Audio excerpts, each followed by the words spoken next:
when he went on holidays for a weekend, it was the first time he'd wore a pair of shoes in a long time. And basically, that can't be true. it is true. This can't be true. It's true. I went on holidays with him. In the world of conspiracies, the supernatural, and the downright spooky, there are only two men who you can trust. Denis Lynn and Roger O'Sullivan. Or as they prefer to be called, the Unexplained Legends. In the summer of 1917, a vision of the Virgin Mary appeared to 3 children in Portugal. Hallucination, surely. Or was it? This week on Unexplained Legends, the Secrets of Fatima.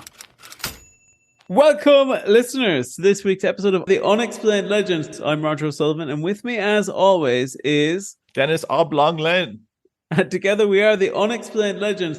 Denis, I let you introduce yourself this time, because I forgot that the last few ones. I've been cut out now for the last 2, but that's because we were ropey. We were ropey as sin the last couple of episodes. We were all over the place. I wouldn't say so. I would say maybe half of us were ropey. No, I wasn't ropey. I was at least mine was fueled by alcohol. Wasn't just mental problems. Well, listen, right? You said you'd leave my mental problems out of this. I never agreed to that. No, what I was trying to say is the last couple of episodes, like, I just want to come clean to the listeners, is we did basically you can get people in to clean your house and stuff. You can do that. This was like the version of people that were coming in to just do rudimentary jobs for us, like makes us cups of tea, do the podcast, impersonate us on the podcast and stuff. Well, we went on holidays to Lanzarote for 2 weeks. And I think we pulled it off. Yeah, the last 2 episodes were entirely ChatGPT. You, Denis, right? I don't know if we haven't done anything with these recordings yet, but you have the old Northern Lights behind you. I do have the Northern Lights behind me. You're going for the beach scene. That's really suits you, the beach scene. But do you think so? Yeah, and this is all on video in case other people are like, why are they at the beach? But you have a green t-shirt on as well, which means that half of you disappears every now and then. It's pretty unnerving. I think it adds to the mystery. Oh, this is very bad. I should probably leave this out of the podcast, but I'll just you can decide. Okay. Did you read the story about the lad who got struck by lightning? No. It was like a long read. A guy got struck by lightning. He was standing out, right? Cowboy fella. He was standing out in the middle of his land, and the lightning is way far away. Like, he's just looking out, kind of looking at the storm. He's there with his wife and his baby. And he gets struck by lightning out of nowhere. And he says, oh, okay, I'm okay. And they both start laughing. The lightning strike pulled pipes out of the ground, right? So they start laughing. She says, I must go into town. I must pick up a few things for the kid, right? Mm-hmm. This is really bad. It took him like 20 years to recover. Comes back into the kitchen. Your man's sitting down in the kitchen. All his face is black. He turned black while she was gone to the shops, like. What? Like he basically burned, like, while she was gone to the shops, and they were laughing when he got struck by lightning because they were basically, it was such a crazy event, and he lost his memory, he lost his couldn't read or write, had to learn everything all over again.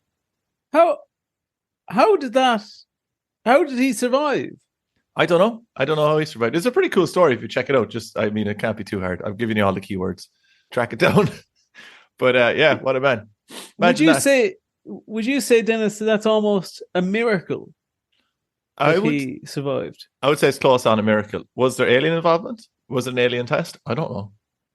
Well, Denis, right, I'm glad you brought up miracles. Did I bring them up? Yeah, you did, right? Okay. I'm glad you brought up miracles, because today we're going to be doing something a little miraculous. So, Denis, right, this one, I know I say this a lot, of them being very special episodes. But this episode is, I think it hits on something that I think might explain a lot for you. And I'd be interested to see your take on this. But you were raised religious, were you? Yes, I was, yeah. You're not going to, you haven't gone into the old somethingology, have you? This isn't one of these things. Is the whole podcast been to convert me into this religious group? No. Okay. Even though we don't know what will happen at the end of the episode. But Denis, I decided when I was a kid, there were 2 things that used to scare the living shit out of me, right? Can I tell you what they were? Oh, fine. Okay. No, I'm just trying to guess them in a fun way. Okay. Yeah. Guess them. Yeah. Go on. Divorce. Okay. 3 things. Oh, really? Okay. I thought Divorce isn't on this level. Divorce is my biggest, like, Okay. what would you say? My biggest Armageddon. realistic fear. The religious Armageddon. Yeah. Like the religious reckoning. Yeah. I do find those, what are they called? The horns. I find them very, very scary. Yeah, the idea of, I feel like we have to explain this, that the horns of certain churches will blow when the apocalypse is near. Is that what you're on about? Yeah, these big old trumpets will go off everywhere. Yeah. Which, to be Angel honest, Gabriel's would be horn. frightening. Oh, it would be absolutely terrifying. All right, So go on. What's the other one? That was one of them. The other one was aliens, right? Now, you guessed them in reverse order. So it was, you ruined like the dramatic tension of it. But this week, Dennis, we're doing a religious mystery. And when I was a kid, I don't know about you, but I used to find religious mysteries easily as like, to me, they were in the exact same world as like somebody spotted a UFO and it's like, oh no, like that's terrifying. But also, somebody saw, like, somebody was visited by Mary. So can I just say, right? I if this turns out to be the thing that I think it's going to be, I was discussing this only a couple of days ago with someone. Are you serious? All right, but I'll whittle it down. Is it Irish related? No. Okay, good. Then it's not what it is. So it's just okay. But it's similar, I would guess. Do you want to take a guess at what it is, Dennis? Is it? I was going to guess something along the lines of moving statues. You're not a million miles away. Okay, stigmata. No, that's a good one too. Some people think Padre Pio is an alien. Really? Yep. I must check into that. Do you know my favorite thing about Padre Pio? And my dad would always say it. My dad's incredibly religious, super, super religious. What he used to always say about Padre Pio, who famously, for non-religious people listening to this podcast, he had the miracle of stigmata, which means that he had on his hands, and his feet, the wounds of Christ. And adding to, like, that's a miracle in its own right, supposedly. Pretty bum miracle to have. Mm-hmm. My dad would say, and the most amazing thing about it was when he died, they checked his hands and he'd healed. Oh, that was handy, wasn't it? Yeah. How amazing was that? Jesus visits him when he's dying. He goes, and now he'll heal your hands. And Padre Pio's like, no, do not heal my hands. And now to take away the evidence, this week, Dennis, I thought we'd do a very special one indeed. And I thought we would do the Secrets of Fatima. Okay, all right, here we go. Fatima scares the crap out of me. Does it? Yes. That's exactly what I wanted, because it used to scare the shit out of me as a kid as well. I don't know what it is, right? But there's something about Fatima in Ireland that has an association of being haunted, which I hope that we're going to find out more about. But I remember my mother would refuse to go to Fatima. She'd go to like other places. Lourdes, like that's top of the bill, but like wouldn't go near Fatima. Always imagined that it was haunted. I thought of an unbelievable idea that has never been done, and unfortunately now probably can't be done. Unfortunately is a strong word.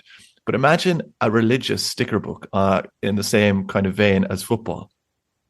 Like you're trying to collect the whole team. Yeah, like Padre Pio would obviously be a really hard card to get, and it'd be silvery. It wouldn't surprise me if that something like that exists. It would not. Maybe it does in the Vatican somewhere. Like you collect all the popes and stuff. Yeah, like Tops had done it. Yeah. I'd say, Fatima landscapes and stuff. Oh, here you go. Catholic top trumps. All right, so Fatima, that's my basic understanding of it. And just to really confuse things, whenever I imagine Fatima, I imagine it being ghostly. I would say, right, Fatima, like I agree with you, terrifying. I think a funny little thing to add to it. One, actually, as I was writing this, I was scaring myself shitless. I was fucking terrified. I don't want to spoil too much, but I was terrified last night that I was going to be visited by the Virgin Mary. Right? Absolutely. That's one of my biggest fears. Would she be a virgin when she left, though? Ooh. I listen, right? I'm not having any of that.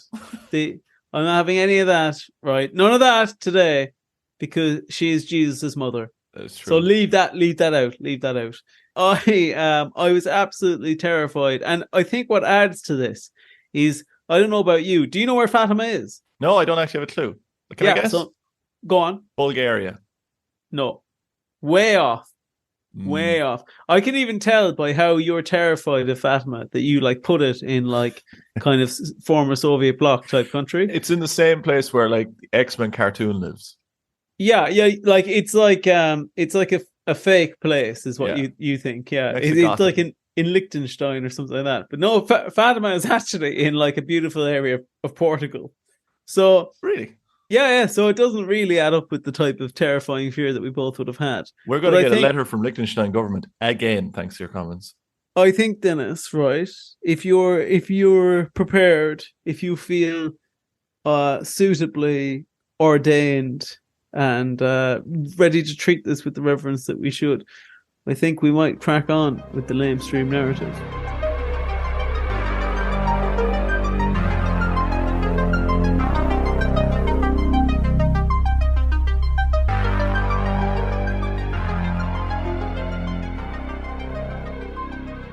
On the 13th of May, 1917, 3 young shepherds were walking home through Cova de Ira, Fatima, Portugal. Lucia Santos, along with her cousins, Jacinta and Francesco Marto, had been out tending to their flock all day and were anxious to get home. That was until suddenly, out of nowhere, they were met by the vision of none other than the Blessed Virgin Mary. Can I say, Raj, this sounds very familiar. What do you mean? I don't know. This is like, maybe I've heard about this or something before. You know, it's like unlocking some sort of Catholic memory that I had before of maybe hearing about this story or something. Did these people become quite famous at the time? Oh yeah, I'd be flabbergasted if you hadn't heard of the miracle of Fatima. You know what? Fatima is a completely different place. Yeah. The you must have heard of this growing up, did you? I think I did. Is there 3 main people that sprout out of this? And sprout out is such a dismissive way to talk about it. And not to get into it, like, but too much, but just to kind of tease it a little bit. Do they basically become like walkie-talkies for Mary and planet Earth? Like, that's a very crude way of putting it. Yeah. Well, you've been very respectful to religion today. You know me, right? I'm agnostic. Mm-hmm. But when I was researching this, I found myself thinking, maybe I do believe in just the Blessed Virgin Mary. Yeah. Would you say she was like, she probably didn't do too much wrong, too much out of the way, I guess? Well, it would be, yeah, I think she pretty much did, she did the best she could. Could you imagine being Mary, right, bringing Jesus into the world, and then you see your son, and he's going around being the big man and just kind of overshadowing you a little bit, you know? I'd say, you know what, Jesus was lucky he got nailed to the cross at such a young age, because he was going to run out of ideas. He creatively, I don't think he had anything left. Do you think so? Do you think he'd like finished it? So his headline was the whole body of Christ thing. Mm. Oh no, sure, headline was coming back from the dead. That was his closer. But didn't Lazarus do it as well? Yeah. He robbed that bit off Lazarus. That's what the rumor is. But didn't he bring Lazarus back? Yeah, but that's kind of what they say now. Like, it's kind of that Robin Williams thing. You know, Robin Williams going around stealing all the jokes, suddenly becomes Robbing Williams, more like. Yeah, no. Here's what I think happened. Is Jesus wanted to try out the Lazarus thing to see like if there would be any side effects. Yeah. And then when Lazarus was fine, he goes, "Okay, I'm good. I'm good to give it a go myself." That's not in the Bible, right? But I have to say, if Jesus was responsible for all of it, I'd be pretty pissed off at how synonymous Lazarus is with coming back from the dead. Yeah, no one ever said they always do say, geez, it's like Lazarus, but they never say it was like Jesus. It's honestly like one of his forgotten movies, you know, like a pretty good one that he did, but just kind of forgotten now. What other things did Jesus do? He did Lazarus, we know that. He did the fish and the wine thing. So he just the lepers. He just made a wedding better. Like, that's one of the things he did. Do you know what I think's mental? And I've always thought this is mental. Is that Jesus did all that stuff? You know, the fish, the wedding, Lazarus, obviously. But then right up there is him just telling a story about a Samaritan. Yeah, that must be some story. Like, I think with Jesus, though, it's just silly because, we act like, oh my God, that's amazing. Look what he did. But like, that's like saying, oh, look at Superman. He can lift up a car. Of course he can. He's Superman. No, I have to say now, you'd have to give it to him. Like, you'd be fairly churlish. Do you know what I'm getting off you? Big Judas vibes. Big look, Judas vibes. I want to give Jesus an old kiss when I see him. There's nothing wrong with that. What do the kids say now? It's giving Judas. What I'm saying is that like he did these things that he's famous for, right? Coming back from the dead, I'll give him that one. That's pretty impressive. Yeah. But like he also just did one where he went to a wedding or whatever, and they just had water, and he said, "Oh, this is a bum deal here," like, and he turned it into wine. Yeah, come on, you're Jesus. Like, you can do more than that. Do you know one of my favorite things about that story? There's a line in it where somebody says, like, commenting on the quality of the wine that Jesus has turned the water into, saying, usually you save the worst wine for last because people are a bit drunker. Yeah, and that's in one of the Gospels. And they got and was that like Mark? Was he like a critic or? Yeah, he's a rare. I think his name is Jean Pierre. Very rare Frenchman in the Bible. Matthew, Mark, Luke, and Jean Pierre, the food critic. Yeah, and Jean Pierre. So Denis, right? The young shepherds, they were taken aback by the apparition, and were not without some trepidation, but they were eased by the presence of Mary, and she told them to be not afraid. This was the first of the visitations of what would become known as Our Lady of Fatima. Right? That's what people call Mary sometimes. So 1917. Yeah. See, I thought that they were kind of on television and stuff. So I think I'm mixing them up with a new Kids on the Block, maybe around the 70s, kind of a Mary revival around then sometime. They were celebrities, I think it's fair to say, of the time. But having said that, despite the fact they were celebrities at the time, it was very early on. Also, for working as shepherds, these people were insanely young. They were like 10. Oh, really? Yeah. I didn't realize they were that young. I was kind of imagining them more as kind of, teenagers or something at least. No. What's a 10-year-old going to do with a load of sheep turning them like? Well, I don't know. You know, I used to work with sheep. Yeah, you did, counsellor. Yeah, I was sheep counsellor. They tell me your problems. You're feeling hemmed in, are you? You're feeling like all of your moves are controlled, like you're just going along with what everyone wants from you, following the herd. Well, you know what? Fuck off. That's what you're meant to be doing. I think if a sheep turned at one of these lads, I think I told you this before, that some sheep have huge balls. No, you actually have never brought that up. Would have probably. Have I never said that to you? No, some sheep have massive balls. Like rams have just big dangling balls, and even a good swing from one of them could knock you out. Yeah, it'd be like what is it, like a morning star or something, like a medieval weapon hitting off the side of a kid. But anyway, Dennis, over the next few months, the Virgin Mary would appear to the children 6 more times and reveal various things to the young sheep herders. Most consistent among these was being the need to pray for world peace, specifically by reciting the Rosary. Were you big on the old Rosary? No, I'll be honest. I was a bit of a pretender of saying prayers. Don't know if you were one of those as well. I didn't really know the words to a lot of the prayers that people were saying. Oh, like you were just very. Well, do you know the format of a rosary? I don't like. Oh, do you not? No. No. No, I'm not messing. Like the. Oh, you've never done a rosary. I know. I did a rosary. I did a rosary when I was on holidays. So a rosary starts with, if I'm remembering correctly, because I haven't done one in years now, I believe it starts with Glory be to God, and then you say an Our Father. Okay. I think that's correct. And then you do 10 Hail Marys. So the rosary is very linked with Mary. Right, you do 10 Hail Marys, and then you do 1 Glory be to God again, and then you do another 10 Hail Marys. And I think you've had a rosary bead, haven't you? I've had a rosary bead, but to be honest, I was holding it, not realizing what it was for a long, long time. So each one of those little baubles on it, they represent a different prayer you're supposed to say at a different time. And you're meant to go along it as you're saying it to yourself so you can keep track of where you are.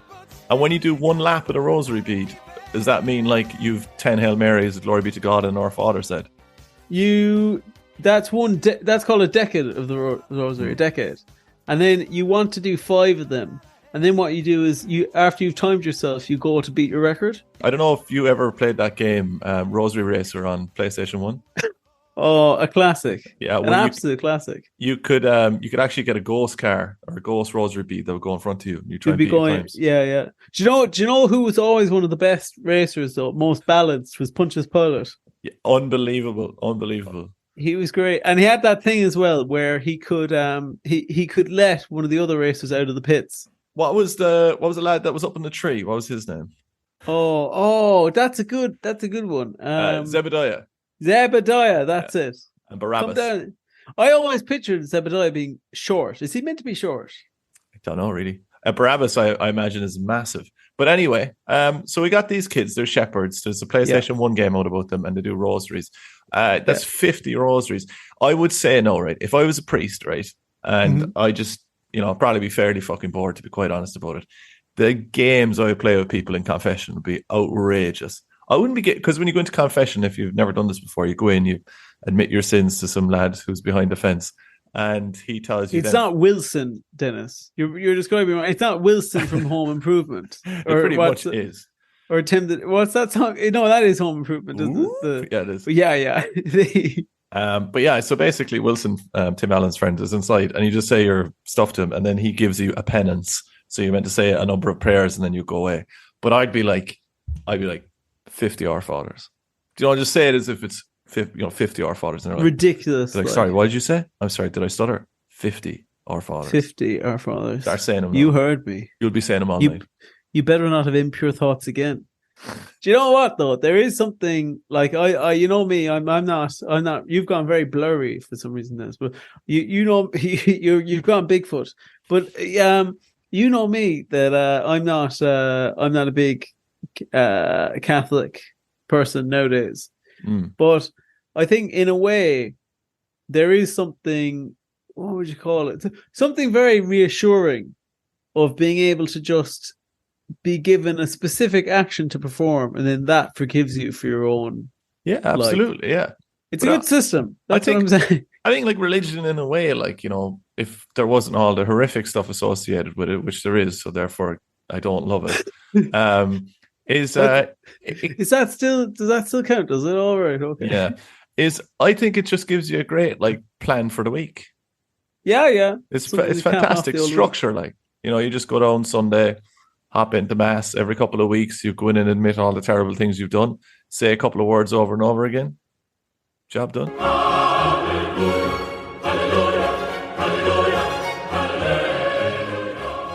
One of the most infamous scenes of the whole visitations, right, happened on the 13th of October, 1917, when the children had predicted that the Virgin Mary would produce a miracle for people to see.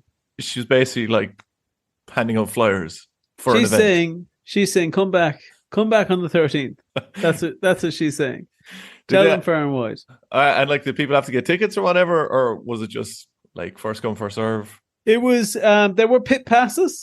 Okay. Right, but generally you could see it was everyone got in, but it was not everyone made the pit. And where was it on? Like the O2 or? It was Fatima in the field. Center of Fatima. Yeah. Right. Now get this, Dennis. Believers, I actually didn't know this part of it. Right, I nearly missed all this part because I'm just focused on. I'm going to sneeze. Hang on. No, I'm not. I am. No, I'm not. Right. Anyway, sneeze.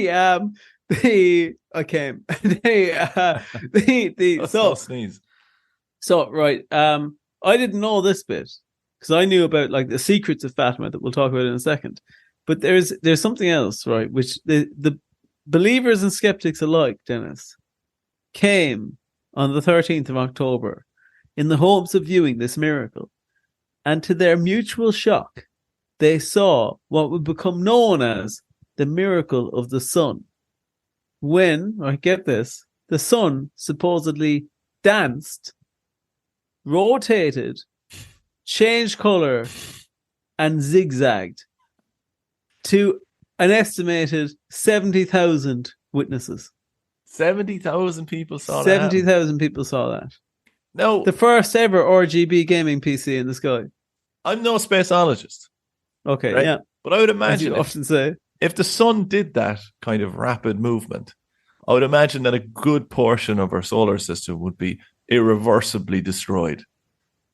I'm glad you said that, Dennis, right? Because I agree with that, which is what makes this a miracle. The fact that didn't happen. It makes it actually an intergalactic, almost, well, a galactic miracle. Like, I mean, there's probably people on, like, outside of our solar system could probably see that happening.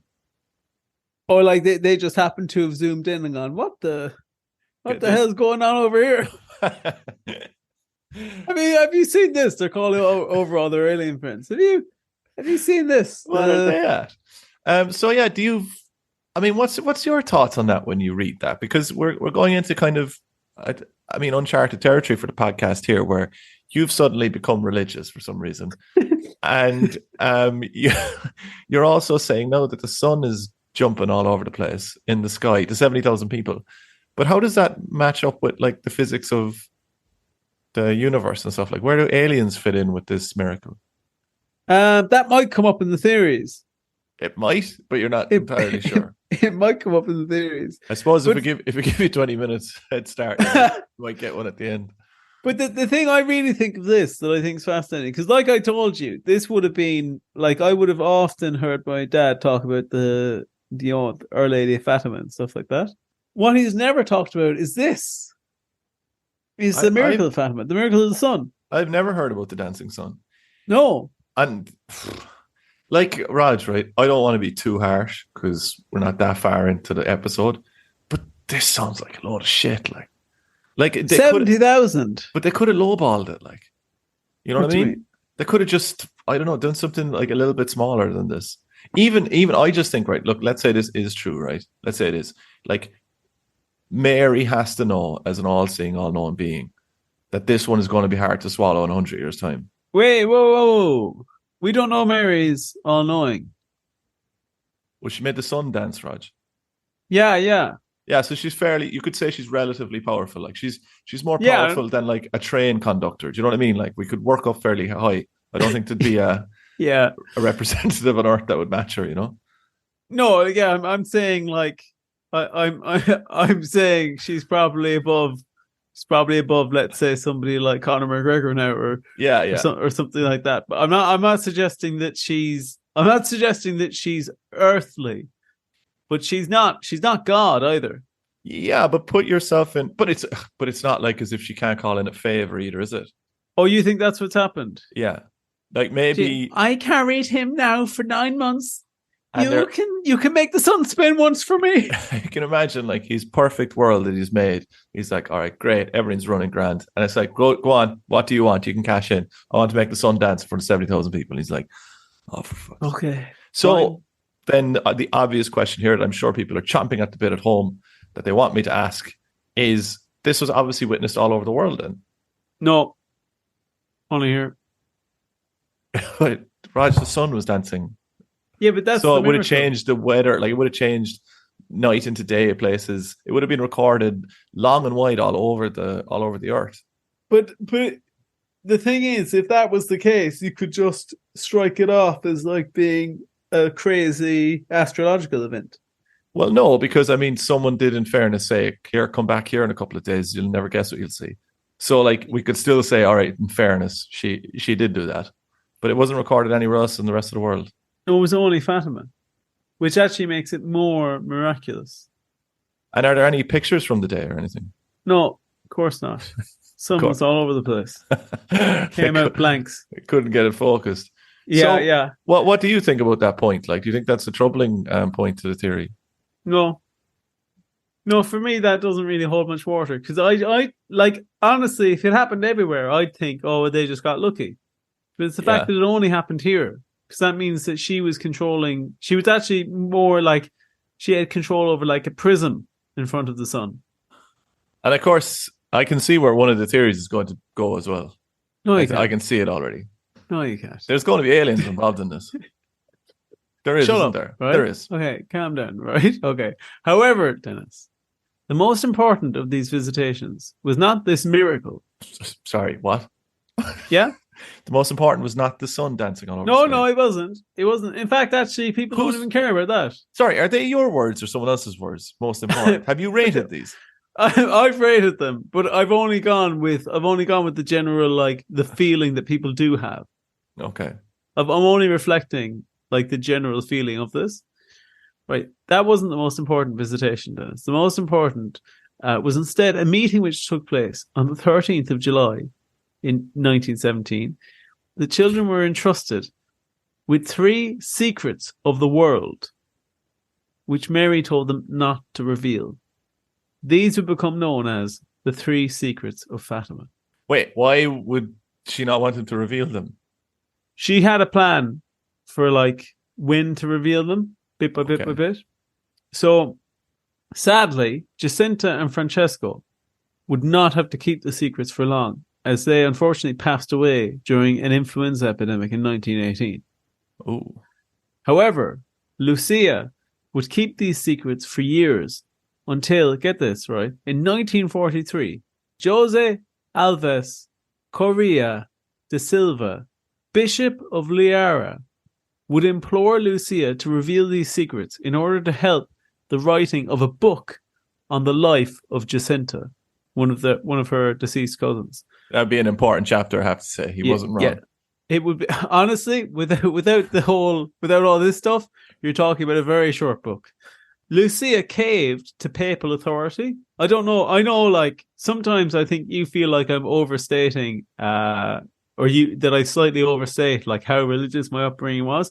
But we would talk about papal authority in like growing up in my house. If a couple of priests, no, let's say this. If a cardinal, right, came in and said, "We need the house," would your family have left? Yeah, I'd say so. I'd say so. Yeah, papal authority, though, Dennis, is basically for listeners that aren't familiar, is in the Catholic Church.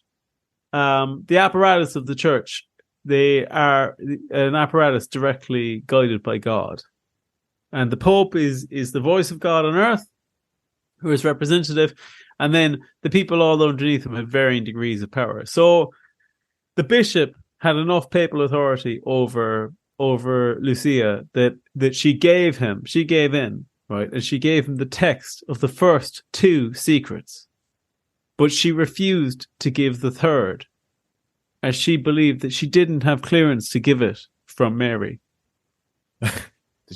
Did she go and get it? Like, there's no way for her to go get it. Wait, was Mary meant to come back and tell them when to reveal it? Or did she tell them at the time? I think she told them at the time. I think Lucia had, like, another, like, small, not a visitation, but maybe she communed with Mary. Yeah. And the third secret, instead, get this, right, Lucia claimed it would be sealed in an envelope and not opened until 1960, when, and then this is in quotation marks, when it will appear to be clear, right? Okay. However, the actual secret wouldn't end up to be revealed until the year 2000. And that itself is a source of controversy that we'll get onto in a second. So what are the first 2 secrets? Okay, so I have them written here. I'll blaze through the secrets because there's quite a lot of text in them. And then you give me your kind of take on them, okay? I genuinely thought we were going to be talking about, like, you know, like Chinese crackers type thing. You know, like, where it's just like a line of text. That's honestly, when I started researching this, that's kind of what I thought as well. But actually, they're pretty in depth. So I'll flake through them, right? Otherwise, we'll be caught up in this for ages, right? First one. Our Lady showed us a great sea of fire, which seemed to be under the earth. Plunged in this fire were demons and souls in human form, like transparent burning embers, all blackened or burnished bronze, floating above in the conflagration, now raised into the air by the flames that issued from within themselves, together with the grey clouds of smoke, now falling back on every side like sparks of fire, without weight or equilibrium, and amid shrieks and groans of pain and despair, which horrified us and made us tremble with fear. The demons could be distinguished by their terrifying, repulsive likeness to the frightful and unknown animals, all black and transparent. The vision lasted but an instant. How can we ever be grateful enough to our kind Heavenly Mother, who had already prepared us by promising in the first apparition to take us to heaven? Otherwise, I think we would have died of fear and terror. That is a must, though. I mean, if you're going to show someone hell, you say, lads, don't worry, you won't be heading Calm here. down. Yeah. So she's just saying in the first secret, there's hell. Is that what we're looking at? Yeah. So I really do enjoy the way that you said that. Like, Mary gave us 3 secrets to life, and you're like, look, we'll flake through these because we could be stuck in these for ages. Well, when I was researching this, I thought they'd be live, laugh, love. Right? But they're actually like long. They're nearly, well, fittingly, I guess, they're biblical. Hell, laugh, love. Is this the words directly taken from these people? Or is it kind of like, No, colored? these are Lucia's. Yeah, these are Lucia's quotes, I believe. Are you ready for the second secret then? Yes, I am. The second secret refers to the devotion to the Immaculate Heart of Mary, and was initially only partially revealed to the children on the 13th of July. Right, that's what it says here. You've seen hell, where the souls of poor sinners go. To save them, God wishes to establish in the world devotion to my Immaculate Heart. If what I say to you is done, many souls will be saved, and there will be peace. The war is going to end, but if people do not cease offending God, a worse one will break out. During the pontificate of Pope Pius the 11th or the 9th, whichever one, X1, right? When you see a night illuminated by an unknown light, know that this is a great sign given to you by God, that he is about to punish the world for its crimes by means of war, famine, and persecutions of the Church and the Holy Father. To prevent this, I shall come to ask for the consecration of Russia to my Immaculate Heart and the communion of reparation on the first Saturdays. If my requests are heeded, Russia will be converted and there will be peace. If not, she will spread her errors throughout the world, causing wars and persecution of the Church. The good will be martyred. The Holy Father will have much to suffer. Various nations will be annihilated. In the end, my Immaculate Heart will triumph. The Holy Father will consecrate Russia to me, and she shall be converted, and a period of peace will be granted to the world. I feel like someone might have a bone to pick in this one. Do you think so? Yeah. I mean, like, how popular around 1917 was, communism? Did anything happen? Say, do you know, now you mention it, Yeah. the Eurovision? No, it was Revolution. It was Revolution. Oh yeah. I Actually, I think you're right. was very surprised to hear the Russian thing. Yeah. That was quite startling, and also something about like taking communion on Saturdays. That was just important. Yeah, was it? yeah. Let me just get back to that again. Communion of reparation on the first Saturdays. It just sounds like just a couple of tasks or something. Can you interpret it for us a bit better? Like from that big passage, what does that say to you? So I think, well, actually, do you know what? Here's my interpretation. So if you figure this happened in July 1917, that she's actually talking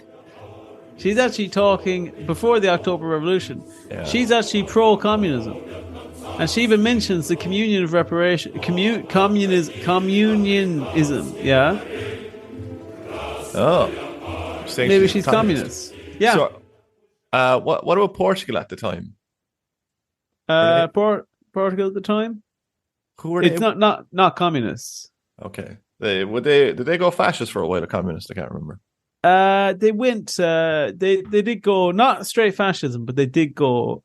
Fascism light, kind of like Diet Coke. Yeah. The third secret, Dennis. Are you ready for it? Hit me. Now, keep in mind, this secret was supposed to come out in when was it? 1960. Yeah. But actually, it's come out now in 2000. Bit of 40 controversy about that. We weren't ready for it. Yeah, your kids are going to love this one. The third part of the secret revealed at Fatima on the 13th of July, 1917. I write in obedience to you, my God, who command me to do so through His Excellency, the Bishop of Liera, and through your most holy mother and mine. After the two parts which I have already explained, at the left of Our Lady and a little above, we saw an angel with a flaming sword in his left hand, flashing. It gave out flames, like a lightsaber, I guess. Gave out flames that looked as though they would set the world on fire. But they died out in contact with the splendor that Our Lady radiated towards him from her right hand, pointing to the earth. With his right hand, the angel cried out in a loud voice, "Penance, penance, penance!" And we saw in an immense light, that is God, something similar to how people appear in a mirror when they pass in front of it. A bishop dressed in white. We had the impression that it was the Holy Father. Our bishops, priests, men and women, religious, going up a steep mountain, at the top of which there was a big cross of rough-hewn trunks, as of a cork tree, with the bark. Before reaching there, the Holy Father passed through a big city, half in ruins, and half trembling with halting step. Afflicted with pain and sorrow, he prayed for the souls of the corpses he met on the way. Having reached the top of the mountain, on his knees at the foot of the big cross, he was killed by a group of soldiers who fired bullets and arrows at him. And in the same way, there died, one after another, the other bishops, the priests, men and women, religious and various lay people of different ranks and positions. Beneath the two arms of the cross, there were two angels, each with a crystal aspersorium in his hand, in which they gathered the blood of the martyrs, and with it sprinkled the souls that were making their way to God. Have you ever had an aspersorium? I'd rather not say. Raj, I'm going to be honest with you, and that's obviously you're just reading it, right? This isn't against you, but that collection of words just sounded like a child trying to tell you about their day at school or something. Like, I don't know what that was about. What the hell? What a collection of nonsense! So that, Dennis, was supposedly about the persecution, warning about persecution against Catholics. Supposedly, double underlined. Yeah, right. However, get this, right? There are many who claim that the third secret was a decoy, or indeed only partially released, claiming that the real secret was either too chilling, or some people suspect the real secret was damning of the current church. Despite thousands of Marian apparitions, that's like people who see the Virgin Mary, the Catholic Church has only ever given ecclesiastical approval to 9 of these. Our Lady of Fatima, arguably being the most famous of them all. And despite years of investigation and speculation, the secrets of Fatima, to this day, remain unexplained. You're not serious, are you? Yeah, I am. So, yeah, it's definitely an interesting story.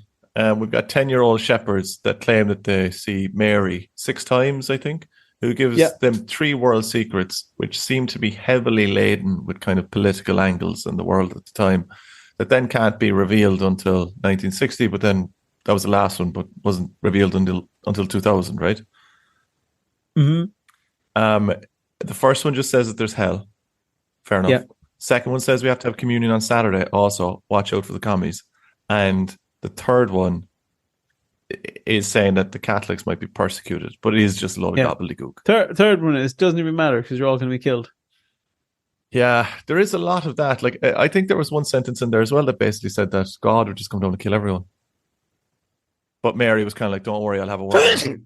Oh, sorry. Sneezed again. You were right about wanting to sneeze. It was just 20 minutes later you did it. Time traveling sneeze. So, Dennis, right before we wrap up, do you want me to go through a few of the old theories? Yes, I do. Okay. How many is there? There's 5. Oh, really? Okay, cool. Yeah. First one is that it was a hoax. Okay. You know what? I actually don't believe it was a hoax. Yeah, me neither. I don't think it was a hoax because it's 10-year-old kids that have to go along with this story, right? So I think it's more plausible that these kids thought they saw something and then were kind of influenced by adults afterwards to keep pushing them, and then they kind of believed in it more. And I think that you just can't hoax 70,000 people seeing the sun dance around the place. True. So I think we're looking more at kind of like a mass religious delusion. Event. Yeah. Delusion. Event. Second one, it was real. It was all real. That's not a fucking theory, Raj. That's not a What do you theory. Why can't that be a theory? The theories are meant to explain why it is real, not just saying it is real. Yeah, have you read the Bible? Yeah, it's Come real. on. It was real, right? Third one, and I'm not messing with you. I don't even like to say this out loud. Mm. The third one is that it was a satanic subversion. I would say out of all the scary Satan stuff, Satanic Mary is probably number one. Yeah, she'd be So- wearing like a G-string or something. Oh, Jesus. I haven't gone to Mass in about 50 years, but that rattled me. So, do you think that's true? Do you think it was a...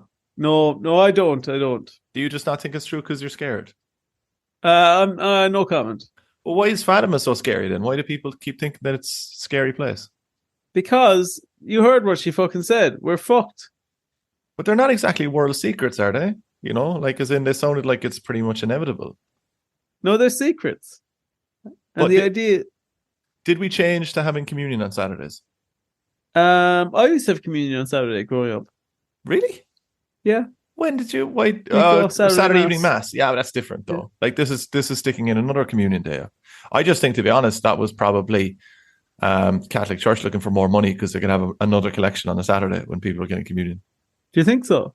I think it's a pretty plausible explanation. I don't. They wouldn't. They're not that sort. If you went to mass, right? Yeah. How much money would you give the priest in the basket? Assuming now that we live in like Yeah. imaginary land. Back in the day, a pound usually, and then some kind of note, like maybe £5 on a holiday. Like a Palm Sunday type job. Yeah. Some people used to use that basket to show off. They used. You'd have the lads, you know, the big boys in town, like, and they'd put in a £10 note or something. Absolutely insane like that. I can't believe that people didn't rob more out of that thing. Do you think so? Oh, that would never even cross my mind.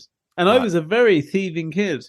I think it was a crazy system. I can't believe more money wasn't robbed, but I imagine it was. I think that there was definitely a. I think my mom definitely used it to just get rid of change. A fantastic system to get rid of change. Definitely. Do you know what my mom used to do? Is she used to just like she'd bring like £5 in coins and drop it in and take out the 5 note as if it's like as if it's taken to the bank. She didn't really do that, but that would be great. That'd be so good because she's not getting any money. Before we move on, right? Yeah. You just unlocked a memory today I've not thought about in a long time. Do you remember? I don't even know what these are called. You'll tell me what they are. They were a box of cards, and you used to bring them around to the houses, and they'd put money into it for the priest. Oh, I know what you're on about. Yeah, it was like a neat like box that was specifically made, and it had cards in it or something. But I remember like one person from each housing estate would be selected to go around and collect it for the priest. What the hell was that? It wouldn't have been something like the like Easter tithes or something like that, or I don't know. It's kind of like the parish collection thing or something. I don't know. Anyone out there know what the hell that is? Okay, next one is it kept secret by the actual secrets were covered up by the Catholic Church.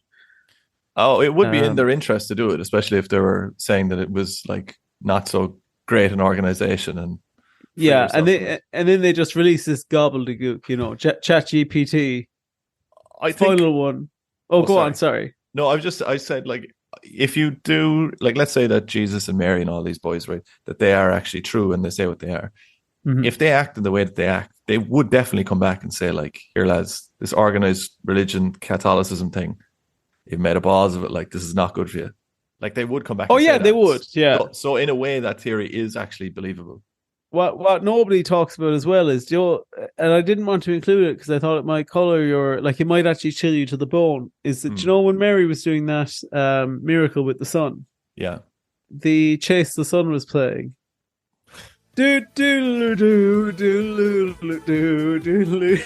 Final theory is that she was an alien, actually. Yeah, I know. That should have been there. That was a UFO in the sky. That's what I was thinking. That's what Yeah. because nothing can move in the sky like a UFO can, you know. It's alien technology. Spot on. Right, before we go into our usual thing, I want to say hello to a few people, Raj. I didn't tell you about this comment, but it's one of the best emails I've ever got in. But also, I don't really know what it is, and I hope to God it's not like some sort of terrible code for something. But this is in from a guy called Mark. Okay, go on. And the subject is the Magic School Bus. Right, Magic School Bus is the subject. What time was this sent at? This was sent at 8:30 on the 22nd of April. And the body of the text reads, no, hello. No, I like listening to podcasts, nothing. Just says, people go into bodies through a magic school bus. The end. There's nothing else there. Okay. I'll just repeat that for listeners. People go into bodies through a magic school bus. Okay. Does that mean anything to you? I don't know. I don't know either. I got a couple of messages in from people as well, just saying thanks that they heard us read out their comments in the anniversary special. If you haven't heard it, you should check it out. And also, we got one in from Kevin Enns. I'm going to read this entire email because it's nice. Do you remember I brought this up in, I can't remember, last episode before. It says, hey guys, my wife and I really love the podcast. We've listened to all the episodes and look forward to a new one coming out each week. Class. Nice. I just listened to your revisiting all our episodes episode, and the movie with the kid that can see the hidden code is called Mercury Rising, starring Bruce Willis. Classic Dennis movie. Just wanted to let you know. Thanks for all the laughs. Kevin from Osler. I can't pronounce this name, but it's such a good name. Saskatchewan in Canada. Oh, Saskatchewan. Yeah, there you go. So we must have another Canadian to go with Canadian Matt, who, if I'm being honest, I think I spooked off. Yeah, do you think he ran off after I kind of gave him a bit of a hard time, I'd say? I think so. I haven't heard much more from him now. We probably did come on a little bit strong. Oh, we also got a message in from Jamie as well. He said, lads, I've been here from the start, and it's brilliant that you've reached your 1-year anniversary. Hope you keep going. So I assume he's from Dublin, but thanks very much, Jamie. And we also got one in from Joseph. I meant to say this to you, actually. Would you consider doing a spontaneous combustion episode? I remember reading about it as a child and being terrified of just exploding. We got to do that. We got to do one on those. Yeah. Also, the cadence that you read these in, Dennis, is exactly like the Den. Oh, so, I mean, that means a lot to me. And now we have a drawing. Look at drawing of the lads. I'll be honest, when you started saying it there, I was like, if he says I sound like a priest saying a sermon, I'm going to fucking shoot him. But anyway, thanks very much for listening to this week's episode. I've been Denis Lynn. You can catch me Denis Lynn 3D. If you want to send us in messages, you can get onto unexplainedlegends@gmail.com or onto the Instagram page where a lot of people are messaging us in at the moment. Over there is Roger O'Sullivan. You can find me at Roger O'Comedy on Instagram or at Roger O'Sullivan on Twitter. And as always, right, the reviews are great on Spotify and on Apple Podcasts and whatever else you listen to. But also, just tell your friends. Keep growing this fucking podcast because it just keeps going up and up and up. So tell more people and share it with people and share it on your social media and stuff and help us out. Don't just keep it a big secret for yourself. Yeah.